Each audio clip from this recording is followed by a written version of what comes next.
আসসালামু আলাইকুম বন্ধুরা, আমি জুয়েল আছি আপনাদের সাথে। স্বাগতম আপনাদেরকে মাইক্রোসফট ওয়ার্ডের আরেকটি নতুন ভিডিওতে। আজ আমরা দেখব স্ট্যাম্পের সঠিক পেজ সেটআপ ও প্রিন্টের নিয়ম। চলুন ভিডিওটি শুরু করা যাক। আমরা জানি যে স্ট্যাম্পের টপে এখান থেকে এই পর্যন্ত প্রিন্ট হয় না। এখান থেকে এই পর্যন্ত আমরা পেজ সেটআপে 4.5 ইঞ্চি বাদ দিব। বটমে আমরা 1.5 1.5 ইঞ্চি বা 1 ইঞ্চি বাদ দিব।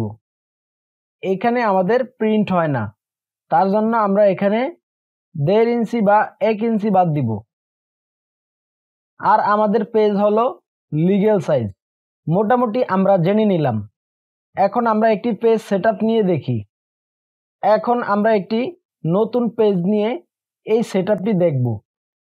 তার জন্য আমরা যাব ফাইল থেকে আমরা যাব নিউ থেকে আমরা যাব ব্ল্যাঙ্ক ডকুমেন্ট। এখন আমরা পেজ সেটআপের জন্য যাব লেআউট মেনু। এখান থেকে আমরা যাব পেজ সেটআপ গ্রুপ। এখানে গিয়ে আমরা সাইজে ক্লিক করব। সাইজ থেকে আমরা করে দিব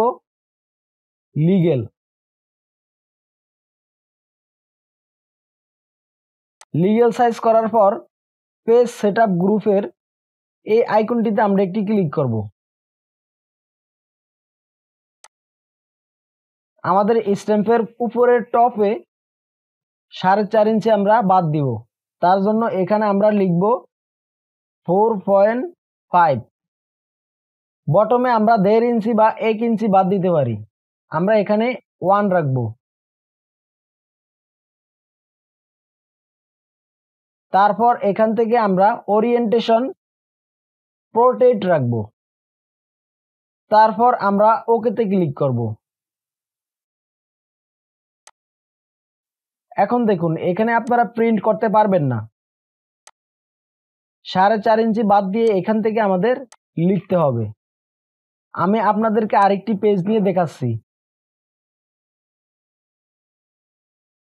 এটিকে দেখুন, এখানে আমরা উপরে 4.5 ইঞ্চি বাদ দিয়ে আমাদের লেখাটি লিখেছি। এখন আমরা দেখলাম স্ট্যাম্পের পেজ সেটআপ। স্ট্যাম্পে আপনারা এই লেখাটি লিখতে পারেন, চলমান পাতা 2।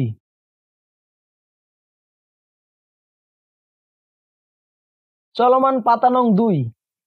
এখানে আমাদের 2টি পেজ রয়েছে, তার জন্য আমরা চলমান পাতা 2 পর্যন্ত রেখে এখানে আমরা কিছুই লিখব না। আমাদের 3 নম্বর পেজ থাকলে আমরা এখানে লিখতাম চলমান পাতা 3। তারপর আমরা উপরে লিখতাম পাতা নং 3। এখন আমরা দেখব প্রিন্টের নিয়ম। তার জন্য আমরা কিবোর্ড থেকে Ctrl+P বাটন প্রেস করব। এখানে আমাদের কম্পিউটারে বা ল্যাপটপে যে প্রিন্টারটি ইনস্টল করা থাকে অথবা প্লাগ ইন করা থাকে সেই প্রিন্টারটি আমাদের এখানে শো করবে সবুজ টিক চিহ্ন দিয়ে। তারপর আমরা প্রিন্টার প্রপার্টিসে গিয়ে এখান থেকে প্রোটেক্ট করে দিব। তারপর ওকেতে ক্লিক করব। এখান থেকে আমরা যেহেতু সবগুলো পেজ প্রিন্ট করব, তার জন্য এখান থেকে আমরা প্রিন্ট অল পেজ এটিকে আমরা সিলেক্ট করব।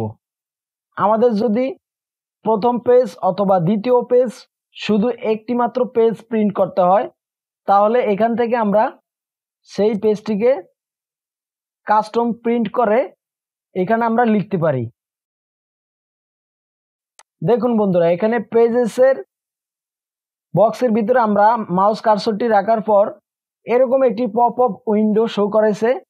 এখান থেকে আপনারা দেখে নিন যে কিভাবে প্রিন্ট করতে হয়। আমাদের যে পেজটি আমরা প্রিন্ট করব পেজ নাম্বারটি আমরা লিখব।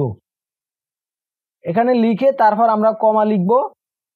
তারপর আমরা আবার যে পেজটি আমরা প্রিন্ট করব সেই পেজটি আমরা লিখব। এখানে আমাদের 2টি পেজ। এখান থেকে আমরা যদি প্রথম পেজটি প্রিন্ট করতে যাই, এখান থেকে আমরা যদি প্রিন্ট কারেন্ট পেজে ক্লিক করি, তাহলে এখান থেকে আমাদের পেজের ভিতরে একটি ক্লিক করে রাখতে হবে, মানে ওই পেজটি আমরা প্রিন্ট করব। তারপর এখান থেকে আমরা প্রোটেক্ট ওরিয়েন্টেশন এটিকে সিলেক্ট করব। এখান থেকে আমাদের লিগ্যাল সাইজ সিলেক্ট করা আছে। তারপর আমরা প্রিন্টে ক্লিক করব। এখানে আমাদের কাজ শেষ। সো এভাবে আপনারা স্ট্যাম্প, দলিল ও লিগ্যাল সাইজ পেপার এইভাবে প্রিন্ট করতে পারবেন। ভিডিওটি ভালো লাগলে অবশ্যই লাইকে ক্লিক করবেন এবং আমার চ্যানেলটি সাবস্ক্রাইব করবেন। ভিডিওটি দেখার জন্য ধন্যবাদ।